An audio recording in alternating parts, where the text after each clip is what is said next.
പുതിയ പാർലമെന്റ് മന്ദിരത്തിന്റെ ഉദ്ഘാടന ചടങ്ങ് പ്രതിപക്ഷ പാർട്ടികൾ ബഹിഷ്കരിക്കും.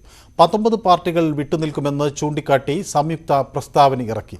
അതേസമയം ലോക്സഭാ സ്പീക്കറുടെ ചെയറിനടുത്ത് ചെങ്കോൽ സ്ഥാപിക്കുമെന്നും പ്രധാനമന്ത്രിയുടെ ദീർഘവീക്ഷണമാണ് പുതിയ മന്ദിരമെന്നും കേന്ദ്ര ആഭ്യന്തരമന്ത്രി അമിത്ഷാ പറഞ്ഞു. പുതിയ പാർലമെന്റ് മന്ദിരം പ്രസിഡന്റ് ദ്രൗപദി മുർമുവിന് പകരം പ്രധാനമന്ത്രി നരേന്ദ്രമോദി ഉദ്ഘാടനം ചെയ്യുന്നതാണ് പ്രതിപക്ഷം വിട്ടുനിൽക്കാൻ കാരണം.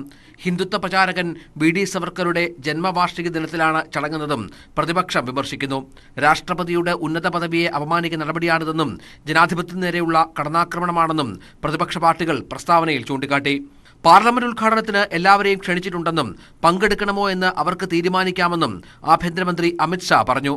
इसमें मैंने पहले ही किया कि राजनीति को इसके साथ मत जोड़िए. एक बड़ी भावात्मक प्रक्रिया हमारी पुरानी परंपराओं से नए भारत को जोड़ने की. इसको इतने ही सीमित अर्थ में देखना चाहिए.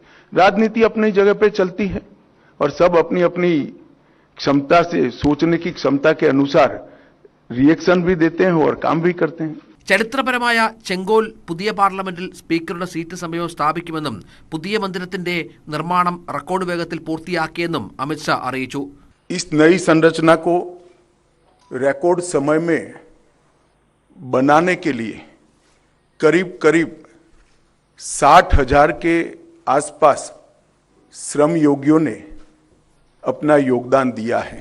ബ്രിട്ടീഷുകാർ രൂപകൽപ്പന ചെയ്താണ് ഇന്ത്യയുടെ ഇപ്പോഴത്തെ പാർലമെന്റ് മന്ദിരം. 970 കോടി ചെലവിൽ 64,500 ചതുരശ്ര മീറ്റർ വിസ്തൃതിയിലാണ് നിർമ്മാണം. ഞായറാഴ്ച ഉച്ചയ്ക്ക് 12 മണിക്കാണ് പുതിയ പാർലമെന്റ് മന്ദിരത്തിന്റെ ഉദ്ഘാടനം. News desk, news 18. മണ്ണാർക്കാട് കൈക്കൂലി കേസിൽ അറസ്റ്റിലായ വില്ലേജ് അസിസ്റ്റന്റ് സുരേഷ് കുമാർ റിമാൻഡിൽ. അടുത്ത മാസം 7 വരെയാണ് തൃശൂർ വിജിലൻസ് കോടതി റിമാൻഡ് ചെയ്തത്. സംഭവത്തിൽ തഹസിൽദാർ പാലക്കാട് ജില്ലാ കലക്ടർക്ക് റിപ്പോർട്ട് നൽകി. റിപ്പോർട്ടിന്റെ അടിസ്ഥാനത്തിൽ സുരേഷ് കുമാറിനെതിരെ തുടർ നടപടി ഉണ്ടാകും. സംഭവത്തിൽ റവന്യൂ മന്ത്രി കെ രാജൻ ഉന്നതതല അന്വേഷണം പ്രഖ്യാപിച്ചു. പണത്തിന് പുറമെ സുരേഷ് കുമാറിന്റെ മുറിയിൽ നിന്ന് തേനും കുടംപുളിയും കണ്ടെത്തും. റവന്യൂ വകുപ്പിലെ അഴിമതിയുടെ വിവരങ്ങൾ കൈമാറാൻ ജൂൺ മാസത്തിൽ പോർട്ടൽ പ്രവർത്തനം തുടങ്ങുമെന്ന് റവന്യൂ മന്ത്രി കെ രാജൻ. 3 വർഷം കഴിഞ്ഞ് വില്ലേജ് അസിസ്റ്റന്റുമാരെ ഉൾപ്പെടെ മാറ്റി നിയമിക്കും. വില്ലേജ് അസിസ്റ്റന്റ് ഉൾപ്പെട്ട അഴിമതി ഗൗരവത്തോടെ കാണുന്നു എന്നും കുറ്റക്കാരായ ഉദ്യോഗസ്ഥനെ സസ്പെൻഡ് ചെയ്ത് നടപടി സ്വീകരിക്കുമെന്നും കെ രാജൻ പറഞ്ഞു. സ്ഥലം മാറ്റവുമായി ബന്ധപ്പെട്ട് വില്ലേജ് ഓഫീസർ വരെയുള്ളവർക്ക് ഓൺലൈൻ സ്ഥലം മാറ്റത്തിന്റെ HRMS ഇവിടെ നിലവിൽ വരുന്നുണ്ട്.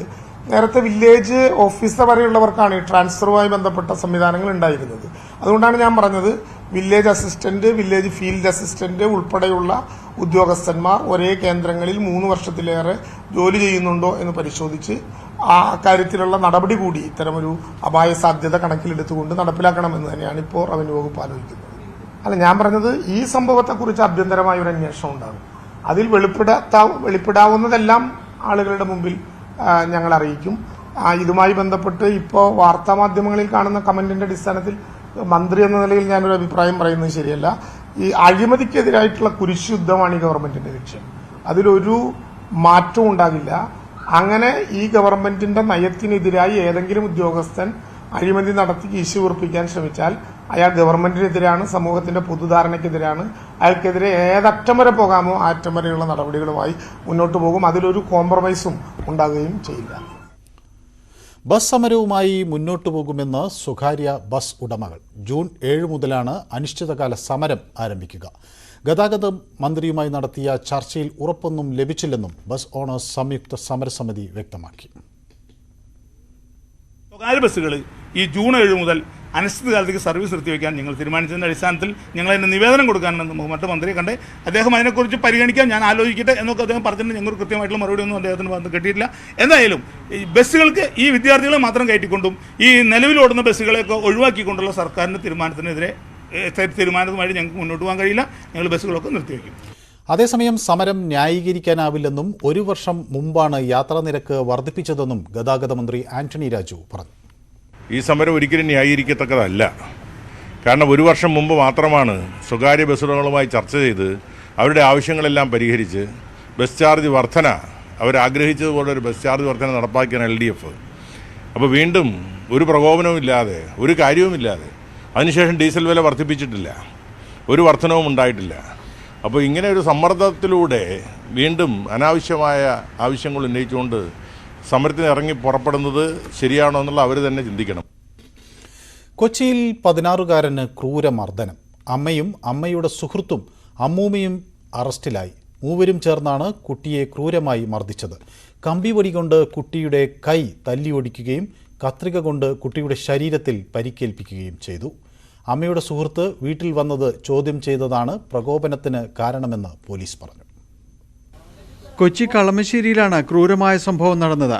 കുട്ടിയുടെ അമ്മ രാജേശ്വരി, മുത്തശ്ശി വളർമതി, അമ്മയുടെ സുഹൃത്ത് സുനീഷ് എന്നിവർ ചേർന്നാണ് മർദ്ദിച്ചത്. അമ്മയുടെ സുഹൃത്തായ സുനീഷ് വീട്ടിൽ വരുന്നത് ചോദ്യം ചെയ്തതാണ് മർദ്ദനത്തിനിടയായത്. കമ്പിവടി കൊണ്ട് 16-കാരന്റെ കൈ തല്ലിയൊടിച്ചതായി ഇവർ സമ്മതിച്ചു. ശരീരത്തിലാകെ മർദ്ദനമേറ്റ പാടുകളും കത്രിക കൊണ്ട് കുത്തി പരിക്കേൽപ്പിച്ച മുറിവും കണ്ടെത്തി. ഒരു കൈ പ്ലാസ്റ്റർ ഇട്ട നിലയിലാണ്. അമ്മയുടെ ഭർത്താവ് അവരെ ഉപേക്ഷിച്ചു പോയതാണ്. ഈ പ്രതി എന്ന് പറയുന്ന അമ്മയുടെ കാമുകൻ ആലുവയിൽ ഭാര്യയും കുട്ടികളുമായിട്ട് താമസിക്കുന്നതാണ്. ഇവർ തമ്മിലുള്ള ഇല്ലീഗൽ റിലേഷൻ കുട്ടികളെ ഒഴിവാക്കുന്നുള്ളതായിരുന്നു ഇവരുടെ ഉദ്ദേശം. അത് അറസ്റ്റ് ചെയ്ത് അത് ഒഴിവാക്കിയിട്ടുണ്ട്. വീട്ടിൽ വരികയും വീട്ടിൽ വരുന്നത് കുട്ടികളെ 16 വയസ്സ് താഴെയുള്ള 3 കുട്ടികൾ ചോദ്യം ചെയ്തതാണ് പ്രകോപനത്തിനുള്ള കാരണം. തുടർന്ന് കുട്ടികളോട് വീട്ടിൽ നിന്ന് ഇറങ്ങിപ്പോകാൻ ആവശ്യപ്പെടുകയായിരുന്നു. കുട്ടിയെ ചികിത്സയ്ക്കായി കൊച്ചിയിലെ ആശുപത്രിയിൽ എത്തിച്ചപ്പോൾ ആശുപത്രി അധികൃതരാണ് വിവരം പോലീസിനെ അറിയിച്ചത്. തുടർന്ന് കളമശ്ശേരി പോലീസ് സ്ഥലത്തെത്തി കുട്ടിയുടെ മൊഴി രേഖപ്പെടുത്തി. ജുവനൈൽ ജസ്റ്റിസ് ആക്ട് പ്രകാരം പോലീസ് കേസെടുത്ത് കുട്ടിയെ മർദ്ദിച്ച 3 പേരെയും അറസ്റ്റ് ചെയ്തു. പരിക്കേറ്റ 16-കാരൻ നിലവിൽ ബന്ധുക്കളുടെ സംരക്ഷണയിലാണ്. ന്യൂസ് 18 കൊച്ചി. തിരുവനന്തപുരം മെഡിക്കൽ കോളേജിൽ രോഗികൾക്ക് ദുരിത ജീവിതം. വൃത്തിഹീനമായ സാഹചര്യത്തിലാണ് രോഗികൾ കഴിയുന്നത്. 6-ാം വാർഡിൽ മൂട്ടകൾ നിറഞ്ഞ കിടക്കകളിൽ രോഗികൾ കഴിയുന്ന ദൃശ്യങ്ങൾ പുറത്തുവന്നു. 6-ാം വാർഡ് മെഡിക്കൽ കോളേജിൽ ഉള്ള ദൃശ്യങ്ങളാണിത്. ഒരു പേഷ്യൻ്റ് കാല് സുഖമില്ലാതെ കിടക്കുന്ന ഒരു പേഷ്യൻറ്റിൻ്റെ ബെഡിൻ്റെ അടിയിലുള്ള അവസ്ഥയാണ്. നമ്പർ 1 കേരളം. അതായത് ആരും ഇല്ലാതെ കിടക്കുന്ന ഒരു രോഗിയുടെ ബെഡിൽ കാണുന്ന ദൃശ്യങ്ങളാണിത്. മനസ്സിലായില്ലേ? ഇതാണ് നമ്മുടെ നമ്പർ 1 കേരളം. ഇതാ കണ്ടോളൂ, കണ്ടല്ലോ ഒരു രോഗിയുടെ കട്ടിലിൻ്റെ അടിയിൽ ഉള്ള ബെഡിൻ്റെ അടിയിലുള്ള ദൃശ്യങ്ങളാണിത്. തിരുവനന്തപുരം മെഡിക്കൽ കോളേജിലെ 6-ാം വാർഡിൽ നിന്നുള്ള ദൃശ്യങ്ങളാണിവ. രോഗികൾ കഴിഞ്ഞിരുന്നത് മൂട്ടകളും മറ്റു പ്രാണികളും നിറഞ്ഞ കിടക്കകളിൽ. ഇതാണ് നമ്പർ 1 കേരളം. ഇതാണ് ഇപ്പോഴത്തെ അവസ്ഥ. ഇതാ കണ്ടല്ലോ ബെഡിൻ്റെ ആ സൈഡിൽ, അതായത് ഒരു ആ രോഗി കിടക്കുന്നത് കണ്ടല്ലോ. ആ രോഗി കിടക്കുന്നതിൻ്റെ ഇതാ തൊട്ട് താഴത്തെ അവസ്ഥയുണ്ട്. ഇതാ കണ്ടോ, തൊട്ട് താഴത്തെ അവസ്ഥയാണ്. ഇതാണ് ഇപ്പോഴത്തെ അവസ്ഥ. ശസ്ത്രക്രിയ കഴിഞ്ഞ രോഗികളാണ് 6-ാം വാർഡിൽ കഴിഞ്ഞിരുന്നത്. മൂട്ടകളും മറ്റു പ്രാണികളും കടിച്ച് പല രോഗികളും ചികിത്സ തേടേണ്ടിയും വന്നിരുന്നു. കഴിഞ്ഞ ആഴ്ച ചിത്രീകരിച്ച ദൃശ്യങ്ങളാണ് ഇപ്പോൾ പുറത്തു വന്നത്. തുടർന്ന് ആശുപത്രി സൂപ്രണ്ട് വാർഡ് സന്ദർശിക്കുകയും അടിയന്തര പരിഹാരം കാണുകയും ചെയ്തു. മെഡിക്കൽ കോളേജിലെ വാർഡുകളിൽ നേരത്തെ കൃത്യമായ ഇടവേളകളിൽ അണുനശീകരണം നടത്തിയിരുന്നു. രോഗികളെ താൽക്കാലികമായി മറ്റു വാർഡുകളിലേക്ക് മാറ്റിയ ശേഷമാണ് ഈ രീതിയിൽ ഓരോ വാർഡും അണുനശീകരണം നടത്തുന്നത്. എന്നാൽ ഇപ്പോൾ പുനർനിർമ്മാണം നടക്കുന്നതിനാൽ രോഗികളെ താൽക്കാലികമായി മറ്റു സ്ഥലങ്ങളിലേക്ക് മാറ്റാൻ കഴിയാത്തതിനാലാണ് അണുനശീകരണം തടസ്സപ്പെട്ടതെന്നാണ് അനൌദ്യോഗികമായ വിശദീകരണം. അതേസമയം കഴിഞ്ഞ ദിവസം തിരുവനന്തപുരം മെഡിക്കൽ കോളേജിലെ MRI യൂണിറ്റിലെ ശുചിമുറിയിൽ ഒരു രോഗിയുടെ ബന്ധുവിനെ തൂങ്ങിമരിച്ച നിലയിൽ കണ്ടെത്തിയിരുന്നു. കഴിഞ്ഞ ഞായറാഴ്ച പുലർച്ചെ യൂറോളജി വാർഡിൽ ചികിത്സയിലിരുന്ന ഒരു വയോധികനും വാർഡിൽ തൂങ്ങി മരിച്ചിരുന്നു. മെഡിക്കൽ കോളേജിലെ സുരക്ഷാ സംവിധാനങ്ങൾക്കെതിരെ ആക്ഷേപം ശക്തമാകുന്നതിനിടെയാണ് ഒരാഴ്ചക്കിടെ 2 പേർ ആത്മഹത്യ ചെയ്തത്. News 18 Thiruvananthapuram. Wayanad medical college സൂപ്രണ്ടിനെ യൂത്ത് കോൺഗ്രസ് പ്രവർത്തകർ ഉപരോധിച്ചു. അവശ്യ മരുന്നുകളും സേവനങ്ങളും ലഭിക്കുന്നില്ല എന്ന് ആരോപിച്ചായിരുന്നു യൂത്ത് കോൺഗ്രസിന്റെ മാനന്തവാടി നിയോജക മണ്ഡലം കമ്മിറ്റിയുടെ നേതൃത്വത്തിൽ ഉപരോധം. ആദിവാസി വിഭാഗത്തിൽപ്പെട്ട രോഗികൾക്ക് CT സ്കാൻ സൗകര്യം ഏർപ്പെടുത്തുക, അത്യാധുനിക സൗകര്യമുള്ള ലാബിൽ ഹൃദ്രോഗ സംബന്ധമായ പരിശോധനകൾ ലഭ്യമാക്കുക, ആവശ്യത്തിന് ആംബുലൻസ് സർവീസ് നടത്തുക എന്നീ ആവശ്യങ്ങൾ ഉന്നയിച്ചായിരുന്നു ഉപരോധം. ഉന്നയിച്ച കാര്യങ്ങളിൽ പരിഹാരം ഉണ്ടാകുമെന്ന ഉറപ്പിന്മേൽ മണിക്കൂറുകൾക്ക് ശേഷം പ്രവർത്തകർ സമരം അവസാനിപ്പിച്ചു. ഈ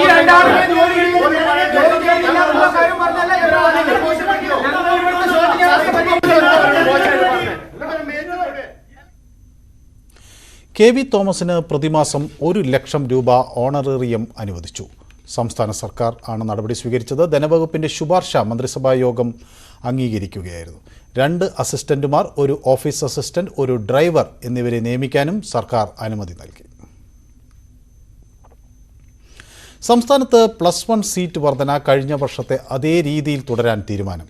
സീറ്റ് ക്ഷാമമുള്ള 7 ജില്ലകളിൽ 30% വർധന എന്ന രീതി തുടരും. നേരത്തെ ഉണ്ടായിരുന്ന 81 താൽക്കാലിക ബാച്ചുകൾ നിലനിർത്താനും മന്ത്രിസഭാ യോഗം തീരുമാനിച്ചു.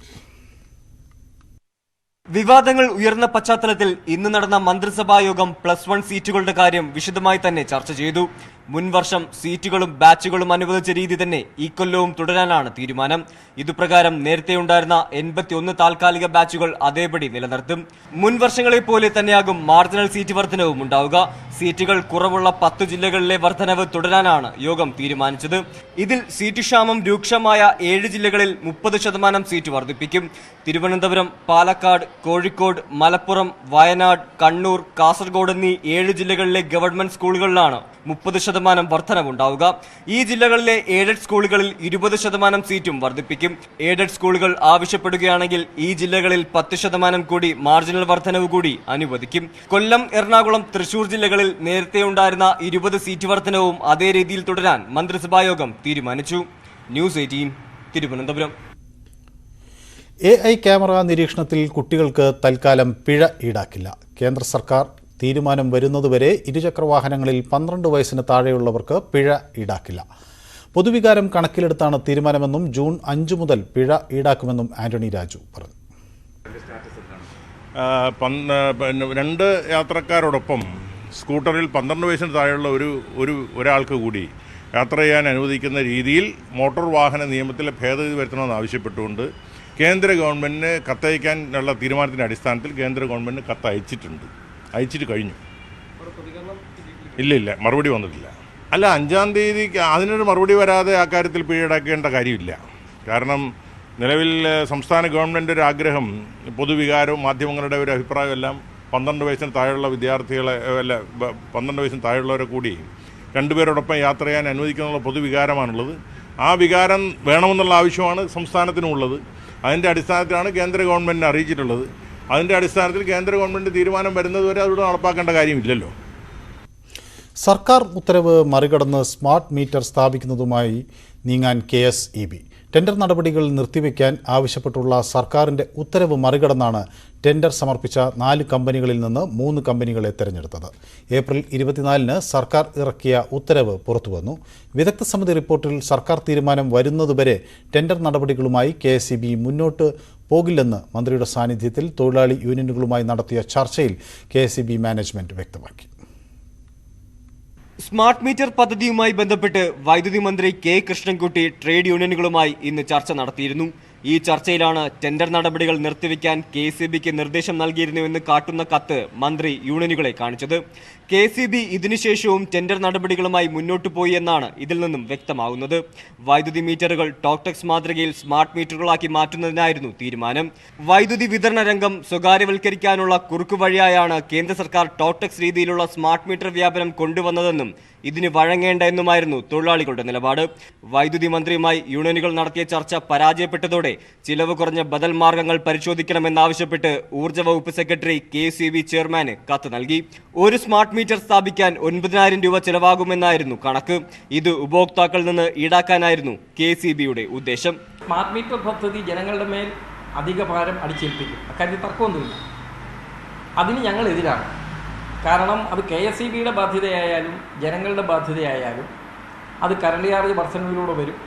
ജനങ്ങളിൽ നിന്നും പിരിച്ചെടുക്കുക എന്ന് പറഞ്ഞാൽ ഓരോ ഉപഭോക്താവിനും ഏതാണ്ട് ഒരു 8,000-9,000 രൂപ എടുത്ത് ബാധ്യത വരും. അപ്പം നിലവിലുള്ള മീറ്റർ ഭംഗിയായിട്ടുള്ള നല്ല മീറ്റർ ഉള്ളപ്പോൾ ഇപ്പോൾ സ്മാർട്ട് മീറ്റർ അല്ല KSEBക്ക് ആവശ്യം. സ്മാർട്ട് മീറ്റർ സംവിധാനം വരുന്നതോടെ ഉപയോഗശേഷം പണം നൽകുന്ന നിലവിലെ സമ്പ്രദായം അവസാനിക്കും. വൈദ്യുതി വാങ്ങി ഉപയോഗിക്കേണ്ടി വരും. അങ്ങനെ വരുമ്പോൾ മീറ്ററിൽ പണമില്ലെങ്കിൽ വീട്ടിൽ താനെ കറണ്ട് ഇല്ലാതാകും.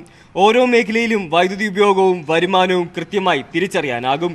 അതിനാൽ തന്നെ സ്വകാര്യവൽക്കരണത്തെ പ്രോത്സാഹിപ്പിക്കാനാണ് സ്മാർട്ട് മീറ്റർ സംവിധാനം കൊണ്ടുവരുന്നതെന്ന വിമർശനവും ശക്തമാണ്. ന്യൂസ് 18 തിരുവനന്തപുരം. KM ഷാജിക്കെതിരായ വിജിലൻസിന്റെ അനധികൃത സ്വത്ത് സമ്പാദന കേസ് ഹൈക്കോടതി സ്റ്റേ ചെയ്തു.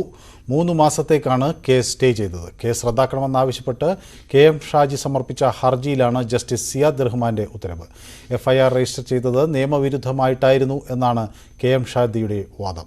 കേസ് 3 മാസത്തിനു ശേഷം വീണ്ടും പരിഗണിക്കും. അനധികൃത സ്വത്ത് സമ്പാദനത്തിലൂടെ വീട് ഉൾപ്പെടെ നിർമ്മിച്ചു എന്ന് CPM നേതാവിന്റെ പരാതിയിലാണ് കേസെടുത്തത്. കണ്ണൂർ ചെറുപുഴ പാടിച്ചാലിൽ ഒരു കുടുംബത്തിലെ 5 പേർ മരിച്ച നിലയിൽ. ചെറുപുഴ പാടിച്ചാൽ സ്വദേശികളായ ശ്രീജ, 3 മക്കൾ, ശ്രീജയുടെ 2ാം ഭർത്താവ് ഷാജി എന്നിവരാണ് മരിച്ചത്. മക്കളെ കൊലപ്പെടുത്തി ദമ്പതികൾ ആത്മഹത്യ ചെയ്തു എന്നാണ് പ്രാഥമിക നിഗമനം. ഇന്ന് പുലർച്ചെയാണ് ചെറുവത്തൂരിനടുത്ത് പാടിച്ചാലിൽ മൃതദേഹങ്ങൾ കണ്ടെത്തിയത്. ശ്രീജയും 2ാം ഭർത്താവും മക്കളെ കൊലപ്പെടുത്തിയതിനു ശേഷം ആത്മഹത്യ ചെയ്തെന്നാണ് പോലീസിന്റെ പ്രാഥമിക നിഗമനം. ശ്രീജയും ഷാജിയും 2 ആഴ്ച മുമ്പാണ് വിവാഹിതരായത്. കഴിഞ്ഞ 16-നായിരുന്നു ഇവരുടെ വിവാഹം. കുട്ടികളെ സ്റ്റെയർ കേസിൽ കെട്ടിത്തൂക്കി കൊലപ്പെടുത്തിയ നിലയിലാണ് കണ്ടെത്തിയത്. ശ്രീജയുടെ ആദ്യ വിവാഹ ബന്ധത്തിലെ മക്കളാണ് മരിച്ചത്. ഷാജിക്ക് വേറെ ഭാര്യയും 2 കുട്ടികളുമുണ്ട്. സംഭവത്തിൽ മറ്റു ദുരൂഹതകളുണ്ടോ എന്ന് പോലീസ് പരിശോധിക്കുന്നുണ്ട്. ചെറുപുഴ പോലീസ് സ്ഥലത്തെത്തി പരിശോധന നടത്തി. ന്യൂസ് 18 കണ്ണൂർ. അമ്മയുടെ സുഹൃത്ത് വീട്ടിൽ വരുന്നത് ചോദ്യം ചെയ്ത 16-കാരന് ക്രൂരമർദ്ദനം. കേരളത്തെ ഞെട്ടിച്ച കൈക്കൂലി കേസിന്റെ അറിയാക്കഥകൾ.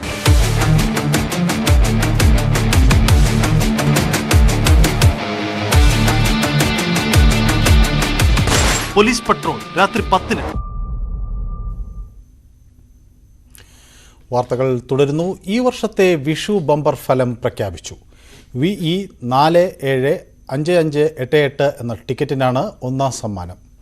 മലപ്പുറം ജില്ലയിലെ M5087 ഏജൻസി വിറ്റ ടിക്കറ്റാണിത്. 12 കോടിയാണ് 1ാം സമ്മാനം. ലോട്ടറി വാങ്ങിച്ചത് ആരാണെന്ന് അറിയില്ലെന്ന് ലോട്ടറി ഏജൻസി പറഞ്ഞു. അതേസമയം ബമ്പർ ഫലത്തിൽ വൻ ആഘോഷമാണ് ഏജൻസി നടത്തിയത്. കാഴ്ചക്കാരുടെ എണ്ണത്തിൽ പുതിയ റെക്കോർഡിട്ട് ജിയോ സിനിമ. ചെന്നൈ ഗുജറാത്ത് മത്സരം ജിയോ സിനിമയിലൂടെ കണ്ടത് 2.5 കോടി പേർ. മത്സരത്തിൻ്റെ 2ാം ഇന്നിംഗ്സിലെ അവസാന ഓവറുകളിലാണ് കാണികളുടെ എണ്ണം 2.5 കോടിയിൽ എത്തിയത്. ഏപ്രിൽ 17 ചെന്നൈ ബംഗളൂർ മത്സരത്തിലായിരുന്നു മുൻപ് ഏറ്റവും കൂടുതൽ വ്യൂവർഷിപ്പ് ഉണ്ടായിരുന്നത്. അന്ന് 2.4 കോടി പേരാണ് ജിയോ സിനിമയിലൂടെ മത്സരം കണ്ടത്. സ്പോൺസർഷിപ്പുകളുടെയും പരസ്യദാതാക്കളുടെയും എണ്ണത്തിലും ജിയോ സിനിമ റെക്കോർഡ് രേഖപ്പെടുത്തിയിട്ടുണ്ട്. ഇനി സ്പോർട്സ് വാർത്തകൾ. IPL എലിമിനേറ്റർ പോരാട്ടത്തിൽ മുംബൈ ഇന്ത്യൻസ് ലക്നൗ സൂപ്പർ ജയൻസിനെ നേരിടും. വൈകിട്ട് 7:30-ക്കാണ് മത്സരം. ജയിക്കുന്നവർ 2ാം ക്വാളിഫയറിൽ വെള്ളിയാഴ്ച ഗുജറാത്തിനെ നേരിടും. തോൽക്കുന്നവർക്ക് പുറത്താക്കുമെന്നതിനാൽ മുംബൈക്കും ലക്നൌവിനും ജീവൻ മരണ പോരാട്ടമാണ് ഇന്ന്. അതേസമയം ആദ്യ ക്വാളിഫയറിൽ ഗുജറാത്ത് ടൈറ്റൻസിനെ 15 റൺസിന് തോൽപ്പിച്ച് ചെന്നൈ സൂപ്പർ കിങ്സ് ഫൈനലിൽ എത്തി. ഇനി ഇന്നത്തെ സ്വർണം, വെള്ളി, പ്ലാറ്റിനം നിരക്കുകൾ. തരകൻസ് റോയൽ ജ്വല്ലറി ഇന്നത്തെ സ്വർണ്ണവില ബ്രോട്ട് യു ബൈ അനധികൃത വിൽപ്പനക്കാരിൽ നിന്നും സ്വർണം വാങ്ങി ഇനി ആരും വഞ്ചിതരാവരുത്. Tharakans royal jewellery, Kunnamkulam. സ്വർണം ഗ്രാമിന് 5615 രൂപ, പവന് 44,920 രൂപ, വെള്ളി ഗ്രാമിന് 78 രൂപ, കിലോ 78,000 രൂപ, പ്ലാറ്റിനം ഗ്രാമിന് 3827 രൂപ. തരകൻസ് റോയൽ ജ്വല്ലറി ഇന്നത്തെ സ്വർണ്ണവില ബ്രോട്ട് യു ബൈ അനധികൃത വിൽപ്പനക്കാരിൽ നിന്നും സ്വർണം വാങ്ങി ഇനി ആരും വഞ്ചിതരാവരുത്. Tharakans royal jewellery, Kunnamkulam. വാർത്തകൾ പൂർണ്ണമാകുന്നു. നന്ദി.